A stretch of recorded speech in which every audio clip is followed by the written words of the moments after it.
Divided minus 3 multiply 2.3 plus 5 24 plus 0.9 minus 6.9 plus 5 29 minus 6 equal to 23। पहले किसका किया गया डिवाइड का, फिर 0.9 माइनस 6.9 किए 6 आया, 24 प्लस 5 किए 29 आया, 29 में से 6 गया 23 आया। चलते हैं नेक्स्ट क्वेश्चन पे। ये आसान क्वेश्चन था, आप लोग बना लिए होंगे। नेक्स्ट क्वेश्चन पे चलते हैं। क्या बोल रहा है, एक परीक्षा में 55% छात्र अंग्रेजी में उत्तीर्ण हुए, 35% छात्र गणित में उत्तीर्ण हुए, 20% छात्र दोनों विषय में उत्तीर्ण हुए। यदि दोनों विषयों में असफल छात्रों की कुल संख्या 1200 है तो ज्ञात कीजिए कितने छात्रों ने परीक्षा दी। देखिए इस क्वेश्चन को बनाते हैं। इस तरह क्वेश्चन जब भी रहे ना तो वेन डायग्राम का प्रयोग किया। ये इंग्लिश के लिए है, ये मैथ्स के लिए है। अब बोल रहा है ना कि दोनों में 20% छात्र उत्तीर्ण हुए, तो ये दोनों जो मेल का बीच में जो ये मिल रहा है ना, ये दोनों का है, तो इसमें 20% छात्र दोनों पास किए। उसके बाद बोल रहा है 55% छात्र अंग्रेजी में उत्तीर्ण हुए। जब 55% अंग्रेजी में उत्तीर्ण हुआ और यहाँ से यहाँ टोटल इंग्लिश का है, ये 20% तो दोनों मिल गए हुआ है, तो कितना बचेगा, केवल इंग्लिश 35%। फिर सेम इसी तरह मैथ्स में टोटल 35% पास हुआ है, 35% पास हुआ है, जिसमें से मिल के दोनों 20% पास किया, तो केवल मैथ्स कितना पास किया होगा, 15%। फिर आगे क्या बता रहा है, पूछ रहा है कि यदि दोनों विषयों में असफल छात्रों की कुल संख्या 12 है, तो यहाँ देखिए टोटल पास कितना है, टोटल पास कैंडिडेट कितने हैं, 35 प्लस 20 प्लस 15 कितना आ गया, 70%। ये टोटल पास है, तो फेल कितने हुए होंगे, फेल 30%। अब यही 30% का वैल्यू दिया हुआ है आपको 1200, तो 1% का मान कितना आ गया, 40। तो पूछ क्या रहा है, पर तो ज्ञात कीजिए कि कितने छात्रों ने परीक्षा दिया। तो 1% इतना है, तो 100% छात्रों ने एग्जाम दिया होगा, तो 40 गुना 100 equal to 4,000 candidate, 4,000 candidate 4,000 candidate exam दिए। बस यही करना है और आपका पहला नंबर ऑप्शन सही हो जाता है। ध्यान से समझिए, एक बार समझ लीजिएगा इस तरह का क्वेश्चन, फिर जल्दी गलत नहीं होगा। फिर आते हैं अगला क्वेश्चन। ये सारा क्वेश्चन एनटीपीसी प्रीवियस ईयर का है, कोई इधर उधर से नहीं लिया गया है, और ये एक ही शिफ्ट का क्वेश्चन है, ये भी ध्यान रखिए। राणा और रणवीर के बीच एक चुनाव में राणा को 40% मत प्राप्त हुआ, वो 60,000 मत से हार गया, और रणवीर को पक्ष में पड़े मतों की संख्या ज्ञात कीजिए। देखिए ये क्वेश्चन क्या बोल रहा है कि एक किसी गांव होगा जिसमें राणा और रणवीर दो व्यक्ति हैं, एक राणा है एक रणवीर है। टोटल 100% मत होता है, जिसमें 40% राणा को मिला और 60% किसको मिला होगा। ये बताया गया है कि 40% राणा को मिला है, तो बचा हुआ जो परसेंट होगा वो रणवीर को मिला होगा। अब फिर बोल रहा है कि रणवीर जो है 60,000 मत से हार गए। आप यहाँ देखिए कि हाँ कितना परसेंट मत से हारा है, हार अगर परसेंट में देखा जाए तो 20% मत से हारा, यही 20% का मान 60,000 दिया हुआ है, तो 1% का मान 3,000 हो गया, 1% का मान 3,000 हो गया। तो पूछ रहा है कि रणवीर को कितना, रणवीर के पक्ष में कितना मत मिला है, तो 1% का मान आपका है 3,000। तो आप सोचिए रणवीर को 60% अंक मिला है, 60% मत मिला है, तो 60 का कितना मान हो जाएगा, 3,000 गुने 60, 18, 4 शून्य 1,80,000। मतलब रणवीर को कितना वोट मिला होगा, 1,80,000। समझ लीजिए फिर से, एक गांव होगा कहीं जिसमें राणा और रणवीर दो व्यक्ति हैं। राणा को 40% वोट मिला था, तो रणवीर को कितना मिलेगा, 60%, क्योंकि टोटल होता है 100% वोट। अब बोल रहा है कि रणवीर की राणा 60,000 मत से हार गया। यहाँ परसेंट में कितना मत से हारा है, 20%। इसी 20% का मान कितना दिया हुआ है, 60,000, तो 1% का मान 3,000 हो गया, तो 60% का मान कितना हो गया, 1,80,000। चलते नेक्स्ट क्वेश्चन। ए और बी द्वारा काम करने की क्षमता का अनुपात 3:4 है। यदि ए काम पूरा करने में 12 दिन लगाते हैं तो बी द्वारा समान काम को करने में कितना समय लगेगा। देखिए कार्य वाला जो क्वेश्चन होता है इसमें एफिशिएंसी बहुत इंपॉर्टेंट होता है। यहाँ दिया हुआ है ए और बी, इसका एफिशिएंसी दिया हुआ है 3:4, और ये भी बताया गया है कि ये एफिशिएंसी होता क्या है, ये 3 है ये 4 है, ये एफिशिएंसी है क्या, ये बताता है कि ए जो है एक दिन में कितना काम कर रहा है। तो ए एक दिन में 3 काम करता है। ए एक दिन में 3 काम करता है, 3 यूनिट, वही हुआ 3 यूनिट काम करता है। और बोलता है कि ए 12 दिन तक कार्य करता है। तो एक दिन में 3 यूनिट काम किया तो 12 दिन में कितना काम करेगा, टोटल 36 काम। तो यही बता रहा है कि 36 काम टोटल काम हो गया आपका। तो पूछ रहा है कि बी द्वारा समान कार्य को पूरा करने में कितना टाइम लगेगा। ए टोटल काम 36 दिन में कर दिया है, 12 दिन में कर दिया है सॉरी, तो टोटल काम 36 है।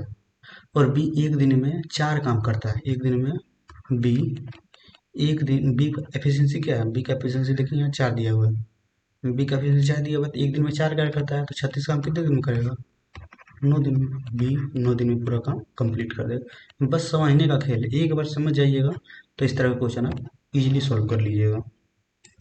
चलते अगला क्वेश्चन पे। एक भिन्न का अंश और हर से 2 कम है। क्या बोल रहा है, एक भिन्न है जिसका अंश हर से 2 कम है, यदि अंश को 2 से गुना किया जाए और हर को 3 से गुना किया जाए तो भिन्न 2/9 हो जाता है। देखिए क्या बोल रहा है, तो इस तरह का जब भी क्वेश्चन मिले ना तो आप सबसे पहले क्या कीजिए, उसको बाय ऑप्शन चेक कीजिए। बाय ऑप्शन से इजीली इस तरह का क्वेश्चन बन जाता है। देखिए पहले क्या बोल रहा है, अंश हर से 2 कम है। देखिए सारे ऑप्शन में अंश हर से 2 कम देखने को मिल रहा होगा। ठीक है भाई, अगला क्वेश्चन, अगला लाइन पढ़ते हैं। यदि अंश को 2 से गुना किया जाए और हर को 3 से गुना किया जाए, अंश को 2 से गुना कीजिए। पहला ऑप्शन देखिए, 3 गुना 2 बटे 5 गुना 3, 6/15। क्या 2/9 आया, नहीं आया भाई, ये गलत है। फिर दूसरा ऑप्शन चेक कीजिए, 7 दूनी 14 बटे 27, आया 2/9, नहीं आया भाई। तीसरा ऑप्शन चेक करते हैं, 2/9, पहला पहला से 2 से गुना कीजिए, हर को 3 से गुना कीजिए, मतलब ये ऑप्शन आपका सही हो रहा है। चलते नेक्स्ट क्वेश्चन पे, क्या है 7 नंबर क्वेश्चन देखते हैं। बोल रहा है कि 12.50 रुपया प्रति मीटर स्क्वायर की दर से एक कमरे को फर्श को बनाने की कुल लागत इतना रुपया है, जिसे लंबाई इतना और चौड़ाई इतना है। देखिए ये कमरा है, एक आयताकार कमरा है, ये फर्श है इसका, ये लंबा है, ये चौड़ा है। अब देखिए कि बोल रहा है 2:3 में है। तो आयत की लंबाई क्या होती है, आयत का क्षेत्रफल सॉरी क्या होता है, लंबाई गुना चौड़ाई। लंबाई कितना हो गया 2x, x क्या माने, अनुपातिक राशि x हो गया 3x। यहाँ क्षेत्रफल दिया कितना हुआ है, नहीं दिया, कुल लागत करके बताया गया है, तो यहाँ 6x² हो गया। अब बोल रहा है ना कि अगर प्रत्येक मीटर और प्रत्येक वर्ग मीटर का रेट कितना है, इतना है, लागत कितना लग रहा है 3675, 0 से 0 आया, 5 2 5 से 5 दूनी 10, 5 5 25, 2 तिहाई 6, 3 से काटिए 1 2 2 5, 5 5 25, 5 से 25 का 49 टाइम्स कटेगा, देखिए काट के, तो x² बराबर 49, x बराबर 7। पूछ क्या रहा है, तो उसकी लंबाई क्या होगी, लंबाई का रेशियो क्या है 2x, तो लंबाई 2x है, तो 2 गुना 7 बराबर 14 सेंटीमीटर, आंसर 14 मीटर आंसर। चलते नेक्स्ट क्वेश्चन पे। 8 नंबर क्वेश्चन क्या है, √3 इकाई भुजा वाले एक समबाहु त्रिभुज के परिवृत्त की त्रिज्या क्या होगी। देखिए ये समबाहु त्रिभुज है, इसके परिवृत्त की त्रिज्या ये होती है। परिवृत्त की त्रिज्या होती है क्या, केंद्र से इसके यहाँ पर जो भुजा पे जो जितनी बीच की दूरी होती है उसी को कहते हैं परिवृत्त की त्रिज्या, इसे आर से डिनोट करते हैं। एक फार्मूला होता है परिवृत्त की त्रिज्या बराबर ए बराबर आर बराबर ए बाई रूट थ्री, इसको ध्यान में रखिएगा। बस इसी फार्मूला पर बैठा दीजिए। आर बराबर क्या हो जाएगा, ए का मान रूट थ्री दिया हुआ है, रूट थ्री आर का मान हो जाएगा एक इकाई या एक यूनिट, जो बोलिए। बस इस फार्मूला को याद रखिए। और भी कुछ फार्मूला होता है त्रिभुज का, समबाहु त्रिभुज का क्षेत्रफल क्या होता है, समबाहु त्रिभुज का क्षेत्रफल रूट थ्री बटे फोर ए स्क्वायर। एक और होता है, अगर पूछेगा आर ए बटे टू रूट थ्री, ये सब फार्मूला होता है समबाहु त्रिभुज से रिलेटेड, इसको ध्यान में रखिएगा, आपका क्वेश्चन इजीली बन जाएगा। नेक्स्ट क्वेश्चन क्या है, x cube plus y cube बराबर 35, एक्स प्लस वाई बराबर 5, x to the power 4 plus y to the power 4 क्या होगा। देखिए इस क्वेश्चन को देखिएगा ध्यान से, तो इसी से आपका आंसर मिल जाएगा। जैसे ही एक्स प्लस वाई बराबर बोल रहा है 5, और एक चीज़ और, x cube plus y cube बराबर 35 बोल रहा है, तो यहाँ देखिए 27 और 8 35 हो जा रहा है, 3 प्लस 2 बराबर 5 हो जा रहा है। मतलब अगर ध्यान से देखें, एक्स का मान 3 और वाई का मान 2 रखें, तो ये भी समीकरण फुलफिल कर रहा है और ये भी समीकरण फुलफिल कर रहा है। मतलब एक्स और वाई का मान ये पुट कर दीजिए, x to the power 4 plus y to the power 4 का मान पुट कर दीजिए। एक्स का मान कितना है, 3 to the power 4 plus 2 to the power 4 put कीजिए, जो आंसर आएगा वही होगा। 3 दिया 9 30 27, 27 दिया 81, 2 का पावर 16, कितना हो जाएगा 81 प्लस 16 97 आंसर। बस समझने का खेल है इस क्वेश्चन में। X cube plus y cube बराबर 35 है, एक्स प्लस वाई बराबर 5 है, x to the 4 plus y to the 4 का मान क्या होगा। तो जब भी इस तरह का क्वेश्चन रखिए, अगर आप ध्यान से थोड़ा देर के लिए देख लें, तो आप में इसमें पुट करके आप वैल्यू अपनी निकाल सकते हैं आराम से। चलते नेक्स्ट क्वेश्चन पे। बोल रहा है वो छोटी से छोटी संख्या कौन सी होगी जिसे 4 अंकों की सबसे छोटी संख्या से घटाया जाना चाहिए ताकि वो पूर्ण वर्ग संख्या बन जाए। आप जानते हैं कि 4 अंकों की सबसे छोटी संख्या क्या होती है। 4 अंकों की सबसे छोटी संख्या क्या होगी, 1 1 2 3 0। ये 4 अंकों की सबसे छोटी संख्या है। आप एक वर्ग कम से कम तो 40 तक का याद रखते ही होंगे। 30 का स्क्वायर क्या होता है 900, 31 का स्क्वायर क्या होता है 961, 32 का स्क्वायर क्या होता है 1024। बोल रहा है कि 4 अंकों की सबसे छोटी संख्या, तो 4 अंकों की सबसे छोटी संख्या से क्या घटाया जाना चाहिए ताकि ये पूर्ण वर्ग संख्या बन जाए।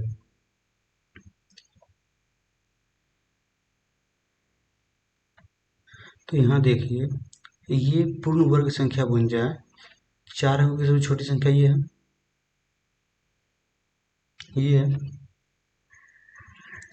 4 अंकों की सबसे छोटी संख्या। इसमें अगर हम 24 39 घटाते हैं तो क्या हो जा रहा है 961, ये पूर्ण वर्ग संख्या बन जा रहा है। बस वही करना, 39 घटाइए तो 961 बन जा रहा है, जो 31 का स्क्वायर है। बस इसी चीज़ का ध्यान रखना था। चलते हैं नेक्स्ट क्वेश्चन पे। क्या है, दो स्थानीय स्थानों के बीच ट्रेन का किराया, बस का किराया और विमान का किराया का अनुपात 5:8:12 के अनुपात में है, जिनके द्वारा यात्रा करने वाले यात्रियों की संख्या 3:4:5 के अनुपात में है। देखिए यहाँ पे अगर ध्यान से देखा जाए, व्यक्तियों की संख्या और उसके मूल्य को जब गुणा कीजिएगा तो आपको टोटल रकम मिल जाएगा कि उस दिन या उस क्षेत्र में कितना पैसा आया है। बस यही सी चीज़ का खेल है इसमें। देखिए एक है ट्रेन से, एक है बस से और एक है एरोप्लेन से। मतलब बताया गया है कि व्यक्ति ट्रेन से, बस से और एरोप्लेन से दो स्थानों के बीच दूरी ट्रेवल करते हैं और उनके किराया का अनुपात दिया गया है 5, 8 और 12। ये किराया का अनुपात है। और फिर बताया गया है कि उन यात्रियों की संख्या के अनुपात भी दिया गया है। यात्रियों की संख्या का अनुपात क्या है 3:4:5। ये यात्री की संख्या का रेशियो है। तो एक दिन में जो प्राप्त होगा इसका रकम जो होगा प्राप्त, ट्रेन से कितना होगा 15 के अनुपात में, बस से 32 के अनुपात में और एरोप्लेन से 60 के अनुपात में। बस इन टोटल का योग देखिए कितना रहा, क्योंकि यहाँ बताया गया है कि 1,07,000 एक दिन का किराया आता है इन तीनों संसाधनों से। तो यहाँ टोटल करने पे देखिए 60 30 90, 90 10 100, 100 और 7 107, 107 यूनिट एक दिन में रकम प्राप्त करता है। इसका मान दिया हुआ है 1,07,000। तो 107 यूनिट, तो एक यूनिट का मान कितना आ जा रहा है आपका 1,000 रुपया। तो पूछ क्या रहा है, तो विमान यात्रियों से संग्रहित किराया ज्ञात कीजिए। तो विमान से क्या 60 यूनिट या किराया संग्रहित हुआ है, तो एक यूनिट में 60 है, तो 60 यूनिट में कितना हो जाएगा 60,000। 60,000 हो जाएगा एक दिन में। यही है आंसर आपका, समझ गए होंगे। फिर से समझा देते हैं। मतलब दो स्थानों के बीच की दूरी ज्ञात करने के लिए, दो स्थानों से बीच की दूरी ट्रेवल करने के लिए ट्रेन, बस और विमान उपलब्ध है, जिसका किराया का अनुपात 5:8:12 के रूप में है। उसमें फिर यात्रियों का अनुपात 3:4:5 के अनुपात के रूप में है। जिससे हमको क्या निकल सकता है कि टोटल कितना रकम आ रहा है एक दिन में, उससे पता चल जाएगा। तो ट्रेन से कितना आ रहा है 15 के रेशियो में, बस से कितना आ रहा है 8 × 4 32 के रेशियो में, एरोप्लेन से कितना आ रहा है 12 × 5 60 के रेशियो में। टोटल इकाई कितना आ जाएगा 107 यूनिट। इसी 107 यूनिट का दाम लिखा गया है 1,07,000 रुपया। 1,07,000 रुपया दिया गया है, तो एक यूनिट का दाम निकल जाएगा 1,000 रुपया। तो 60 यूनिट, 60 यूनिट क्या है, 60 यूनिट विमान से यात्रा करने वाले से संग्रहित एक दिन का किराया जो है वो 60 यूनिट इकट्ठा होता है। तो एक यूनिट 1,000 है, तो 60 यूनिट 60,000 हो जाएगा। चलते हैं नेक्स्ट क्वेश्चन पे गया, चलते हैं। 150 वस्तुओं का माध्य 150 वस्तुओं का माध्य 45 पाया गया है। यदि गणना के दौरान दोनों वस्तुओं को गलती से 38 और 46 स्थान के बीच में 83 और 76 लिखा गया है। देखिए पहले ही रेशियो बता दिया गया है कि 150 जो वस्तु है उसका माध्य क्या है आपका 45 है। ये वस्तु है, इसका माध्य लिखा हुआ है 45, ध्यान रखिए। और बोल रहा है ना कि दो वस्तु ऐसी थी जिसको गलती से 48 और 46 का स्थान पर, 38 और 46 का स्थान पर ये सही था, लेकिन गलती से क्या लिख दिया 83 + 76। तो इन टोटल को देखिए जोड़िए कितना आ रहा है 8 6 14, 4 3 7 1 8। और ये गलती से कितना लिख दिए 6 3 9 8 7 15। तो कितना ज़्यादा लिख दिए 75 ज़्यादा लिख दिए। तो 75 जब ज़्यादा लिख दिए हैं तो इसको किस में घटाएंगे हम, इसको घटाएंगे हम जो टोटल माध्य है उसमें। तो 75 जो ज़्यादा लिखे हैं कितने कितने वस्तुओं के लिए 150 वस्तुओं के लिए, तो कितना सब पे बटेगा हाफ हाफ। तो पहले माध्य था 45, अब माध्य कितना हो जाएगा सबसे हाफ हाफ घट जाएगा 45 - 0.5। तो इसको लिख सकते हैं 44.5। नया माध्य ये होगा, जो गलती से था आप सही कीजिए इसको। अब आप होगा माध्य 44.5। चलते हैं नेक्स्ट क्वेश्चन पे। क्या है ABCD एक वर्ग है, ठीक है भाई। एक्स ए बी का मध्य बिंदु है, वाई बी सी पर एक बिंदु इस प्रकार है कि बी वाई बराबर 1/3 BC है। त्रिभुज बी एक्स वाई का क्षेत्रफल 300 सेंटीमीटर स्क्वायर के बराबर है। तो विकर्ण AC की लंबाई, यहाँ एक वर्ग बना लीजिए आप। ये वर्ग बन गया, ये A है, ये B है, ये C है, ये D है। यहाँ पे एक मध्य बिंदु X है, इसको कितना रेशियो में बांटेगा ये और ये बराबर होगा। B और C के मध्य एक बिंदु Y है जो 1:2 के रूप में बांटता है। यहाँ आपको दिख रहा है 1:3। तो ये बी वाई और बी सी का रेशियो 1/3 है। देखिए हम क्या बोल रहे हैं बी वाई बराबर 1/3 BC। तो ये बी वाई बटे बी सी क्या हो जाएगा 1/3। तो बी वाई का मान 1 है और बी सी का टोटल का मान है 3। तो बी सी का टोटल का मान 3 है, तो वाई सी क्या हो जाएगा वाई सी 2 हो जाएगा। वही लिखे हैं वाई सी का मान 2 और इसका मान 1। और एक्स बी वाई ये कोण, ये तो जानते हैं वर्ग में सभी को 90 डिग्री होते हैं। तो ठीक है भाई, आप क्या कीजिए ना कि एक कोई भी यूनिट मान लीजिए, कोई भी इकाई मान लीजिए इसको सॉल्व करने के लिए। नहीं तो इस तरह भी कर सकते हैं, जैसे कि ये एक है, टोटल 3 यूनिट है, 3 यूनिट है। आप मान लीजिए ये टोटल डिस्टेंस 6x है, तो ये कितना हो जाएगा 3x, ये भी कितना हो जाएगा 3x। तो त्रिभुज का क्षेत्रफल क्या होता है, half B 3x into x बराबर half B into H. X का मान ये है, या ये को भी मान लीजिए, ये x है या ये 3x हो गया, और टोटल इसका क्षेत्रफल कितना दिया हुआ है 300, 300। देखिए कुछ गलती की है क्या, बी वाई बराबर 1 और बी सी बराबर 3। तो फिर इधर हो गया बी वाई 1 और बी सी 3 हो गया, बी वाई 1 हो गया तो ये 2 हो गया,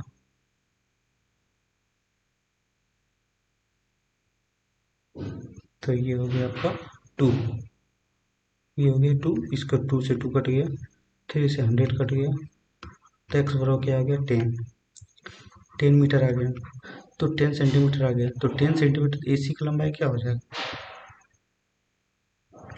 एसी का लंबाई हो जाएगा आपका √2 ए, √2 ए का मान क्या हो जाएगा, ए का मान 6x है, 6x √2 6 इंटू एक्स का मान 10, 60√2 सेंटीमीटर आंसर होगा।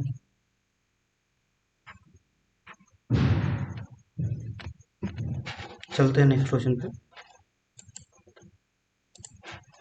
देखिए ये एक वैल्यू दी हुई है आपको, इसका मान √4624 का मान 68 दिया हुआ है, तो इस इन सारों का मान ज्ञात कीजिए।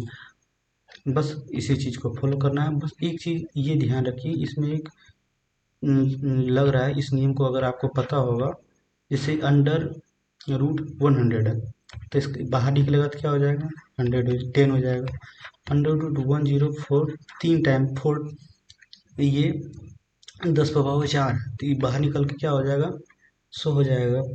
इस बस यही रूल यहाँ लगने वाला है, अगर इसको ध्यान में है तो ये क्वेश्चन हार्ड नहीं है आपके लिए। तो चलिए सॉल्व करते हैं। अंडर √4624, ये पॉइंट हटेगा नीचे 00 प्लस 4624 पॉइंट हटेगा नीचे 40 प्लस 4624 दशमलव हटेगा 60। ठीक, अब चलिए इसको सॉल्व करना है। 4624 का मान 68 दिया हुआ है, 68 लिख दीजिए, दशमलव 2 अंक के बाद है तो 100 बाहर जाएगा तो क्या आ जाएगा 1 अंक के बाद दशमलव। 4624 का मान 68 दिया हुआ है, 68 लिख दीजिए, 4 नीचे 10⁴ है, तो 10⁴ को क्या लिख सकते हैं, बाहर निकलेगा तो 100 लिख सकते हैं। इसका मान क्या हो जाएगा 68 हो जाएगा, 10⁻6 है, बाहर निकल के क्या हो जाएगा 1000 हो जाएगा। बस 6.8 प्लस 0.68 प्लस 0.068, बस इसको जोड़िए, इसको जोड़िए, देखिए क्या आता है 6.8.68.068, बस इतना ही जोड़ना है। 8 8 और 6 14, 8 6 14 1 15 6 1 7 7.548, 7.548 ऑप्शन नंबर 1। समझ गए होंगे बात को, बस यही है। 4624 का मान क्या है 68 है, 68 लिख दिए, 100 है बाहर जाएगा 10 आ जाएगा, 4624 है बाहर निकला 68 हो गया, 1 10⁴ है बाहर निकला 10 का स्क्वायर हो जाएगा 100 हो जाएगा, 4624 है 468 लिख दिए, 10⁶ है 10⁶ बाहर निकलेगा 10⁻³ हो जाएगा, 10 का क्यू क्या होता है आप लोग जानते हैं 1000 होता है, बस 68/10 6.8, 68/100 0.68, 68/1000 0.068, बस जोड़िए सबको 7.548, यहाँ लिखिए, यहाँ लिख दीजिए 7.548 आंसर हो गया। अगला क्वेश्चन पे चलते हैं। 3 व्यक्ति इतना इतना इतना के अनुपात में व्यवसाय में एक राशि का निवेश किया, 1 वर्ष के अंत में कुल लाभ इतना रुपया था, तो लाभ में प्राप्त सबसे बड़ा भाग कितना हो। आप लोग एक नियम जानते हैं, कोई भी व्यवसाय में जितनी राशि दी जाती है और जो समय दिया जाता है उन दोनों का गुणनफल ही लाभ कहलाता है। चलिए बस यही चीज़ को फॉलो करते हैं। ये राशि कितनी दी हुई है, राशि कितनी दी हुई है, 1:2, 1:3 और 1:4। समय कितना दिया गया है, सब बराबर दिए, एक एक साल, एक साल रेशियो एक साल, रेशियो एक साल। लाभ का अनुपात क्या होता है, इन दोनों का गुणनफल होता है, वही लाभ का अनुपात होता है। 1:2, 1:3, 1:4। देखिए तो लाभ को इस जैसे 1/2, 1/3, 1/4, इसको जब अनुपात में लिखना होता है तो कैसे लिखते हैं, इन नीचे वाले का एलसीएम ले लीजिए, 2, 3, 4 का एलसीएम क्या हो जाएगा, 12। तो 2 से कितना बार में कटा, 6 बार में। 12 3 से कितने बार में कटा, 4 बार में। 12 4 से कितने बार में कटा, 3 बार में। ये लाभ का रेशियो हो गया आपका। और टोटल लाभ कितना दिया हुआ है, 6 4 10 3 13 यूनिट। इस यूनिट का मान कितना दिया हुआ है आपको, 15600। तो 6 4 10 3 13 यूनिट का मान दिया हुआ है 156। ये 12 बार में कटेगा, 1200। तो एक यूनिट का मान आ गया आपका 1200, 1200 रुपया, 1200 रुपया। तो पूछा कि सबसे बड़ा लाभ कितना है, तो सबसे बड़ा लाभ तो 6 यूनिट का है। तो 12 गुना 6 72,000। तो 6 यूनिट बराबर 6 गुना 12 बराबर 7200 रुपये का लाभ हुआ इसको। तो सबसे बड़ा लाभ 7200 का है। सबसे छोटा लाभ पूछ दे तो क्या होगा, 12 गुना 3 3600। चलते हैं अगला क्वेश्चन पे। ए बी सी डी एक काम को 5 दिन में पूरा करता है, बी सी और डी इसी काम को 10 दिन में पूरा करता है, सी डी और बी उसी काम को 30 दिन में पूरा करता है। ए बी सी और डी एक साथ उस काम को कितने दिन में पूरा करेगा। देखिए ये क्वेश्चन अच्छा है, पहले तो 3 करके पूछते थे, अभी क्वेश्चन अच्छा है, ये 4 व्यक्ति का लिए यूज कर लिए हैं। ए प्लस बी प्लस सी किसी काम को 5 दिन में पूरा करेगा, कर रहा है। बी सी और डी कितने दिन में पूरा कर रहा है, 10 दिन में। सी डी और ए कितने दिन में पूरा कर रहा है, सी डी और ए 15 दिन में पूरा कर रहा है। डी ए और बी कितने दिन में पूरा कर रहा है, 30 दिन में पूरा कर रहा है। इन सब कैल्शियम क्या होगा, निकालिए, 5 10 15 और 30 कैल्शियम हो जाएगा आपका 30, 30 हो जाएगा। तो 30, तो इसका एफिशिएंसी निकालिए क्या होगा। जब एक टोटल काम 30 दिन है, 30 दिन में करता है, टोटल काम 30 है और ए बी सी तीनों मिलकर 5 दिन में करता है, तो एक दिन में कितना काम करेगा, 6 काम। बी सी डी टोटल काम 10 दिन में करता है, तो एक दिन में कितना काम करेगा, 3 काम। सी डी ए टोटल काम 15 दिन में करता है, तो एक दिन में कितना काम करेगा, 2 काम। 15 गुना 30 2 30, 10 गुना 3 30, 6 गुना 5 30। उसी तरह डी ए बी एक टोटल काम 30 दिन में करता है, तो एक दिन में कितना काम करेगा, एक। ये एफिशिएंसी जो है, इन सभी का एफिशिएंसी जोड़ के, तो 6 3 9 9 2 11 1 12, ये 12 एफिशिएंसी कितने व्यक्ति का है, इसमें 3 बार ए है, 3 बार बी है, 3 बार सी है, 3 बार डी है। तो एक बार ए, एक बार बी, एक बार सी, एक बार डी करने के लिए आपको 3 से भाग देना होगा। तो इससे ए बी और सी और डी का एफिशिएंसी मालूम चल जाएगा, क्या है इसका एफिशिएंसी है आपका, इसका एफिशिएंसी निकल गया आपको 4। मतलब एफिशिएंसी क्या है, एक दिन में A B C D total मिल के कितना काम करते हैं, तो 4 काम करते हैं। तो भाई टोटल काम 30 है, टोटल टोटल काम कितने हैं, 30 है। तो कितने दिन में कंप्लीट होगा, 30/4 दिन में। तो 7.5 डेज में, 7.5 डेज में काटिए। चलिए नेक्स्ट क्वेश्चन पे आते हैं।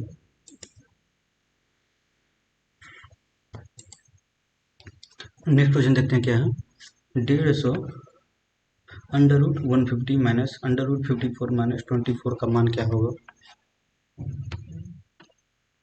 √150 माइनस √54 माइनस √24 का मान क्या होगा। देखिए √150 को क्या लिख सकते हैं, 5 गुना 5 गुना 6 माइनस √56 को क्या लिख सकते हैं, 3 मल्टीप्लाई 3 गुना 6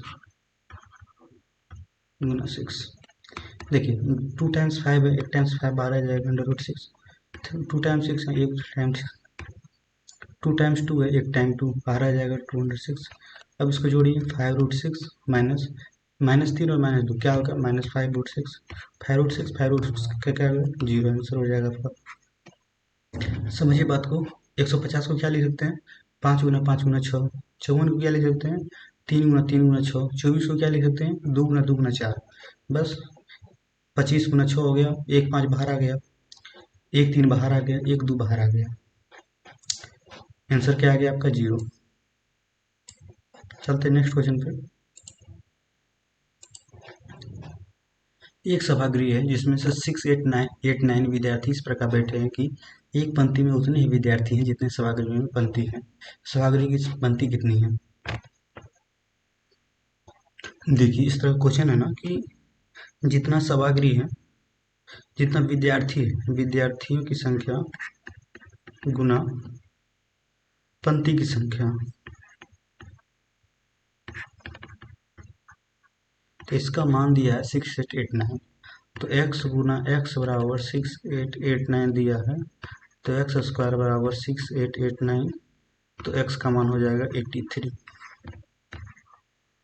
इस तरह क्वेश्चन का हमेशा ध्यान रखिए, जिसमें जब बोला जाए जितना सभागृह है उतना ही पंक्ति है और एक ही वर्ग में बैठे हैं, तो सभागृह की या पंक्तियों की संख्या कितनी है, सभागृह में पंक्तियों की संख्या कितनी है, तो इन दोनों का स्क्वायर जो होता है वही इनका मान होता है। अगला क्वेश्चन चलते हैं। देखिए इसमें x का मान निकालने के लिए बोल रहा है, क्या है, √2 प्लस √x बराबर √3। √2 को उधर कर दीजिए, √x बराबर √3 माइनस √2। स्क्वायर बोथ साइड कर लीजिए, स्क्वायर बोथ साइड करने पे देखिए क्या आता है।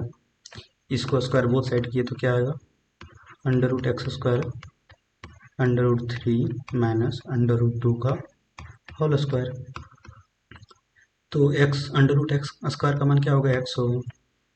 तो a माइनस बी का यहाँ फॉर्मूला यूज हो रहा है, a माइनस बी का होल स्क्वायर। तो क्या होता है, a² plus b² minus 2ab। बस वही ध्यान रखिए, 3 + 2 माइनस 2√3 इंटू √2। क्या लिख सकते हैं, x बराबर 5 माइनस 2√6। यही आपका आंसर है। क्या किए फिर से ध्यान रखिए, √2 को उधर की, √3 माइनस √2 हो गया। √x² का मान क्या होगा, √3 माइनस √2 का होल स्क्वायर। बस a माइनस बी का होल स्क्वायर क्या होता है, a² plus b² minus 2ab। x बराबर क्या हो जाएगा, 3 + 2 5 माइनस 2√6 आंसर।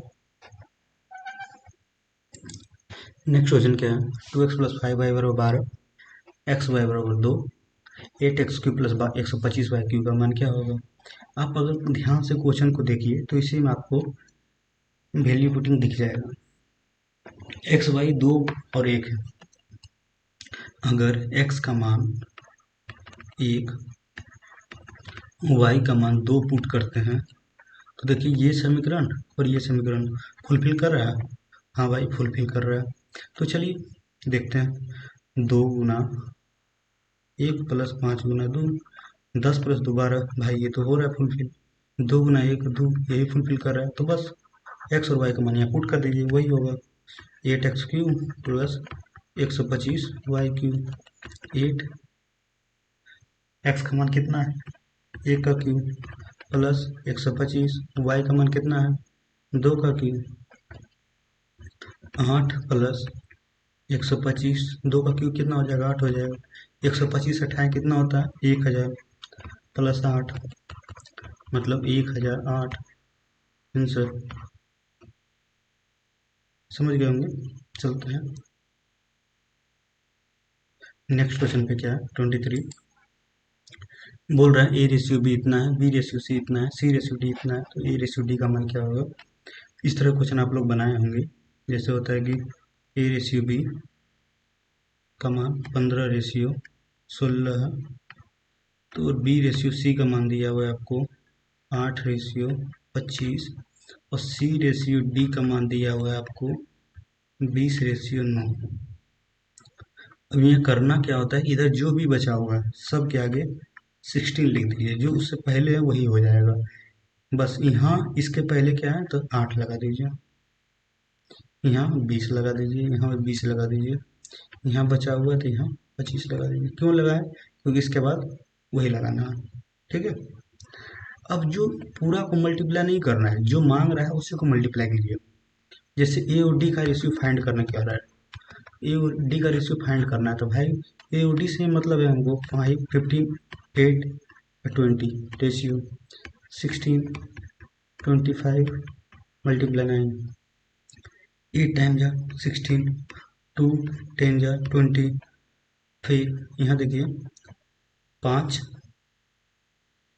तो यहाँ 15 और 5 पचे 25, फिर यहाँ देखिए 3 तो यहाँ 9, 5 दूनी 10, क्या लिख सकते हैं 2:3। किसका मान है? A/D का। आप समझ गए होंगे, 2:3 आ गया। इसमें करना क्या है ना कि जो लिखा है ना, जैसे A/B 15:16 लिख दिए, B/C 8:25 लिख दिए, C/D 20:9 लिख दिए, तो इधर जो बचा हुआ है ना, ये वाला उतर जाएगा, उसी लाइन का उतर जाएगा। हॉरिजेंटल उतरेगा, वर्टिकल मत उतारिएगा, जो हॉरिजेंटल है उसी को उतारिएगा। यहाँ पे देखिए 8 है 25 है, तो ये 8 25 का रेशियो B/C का, तो इससे पहले ए नहीं है तो 8 लगा दीजिए बस, और जो मांगे उसके साथ गुना करके निकाल दीजिए रेशियो।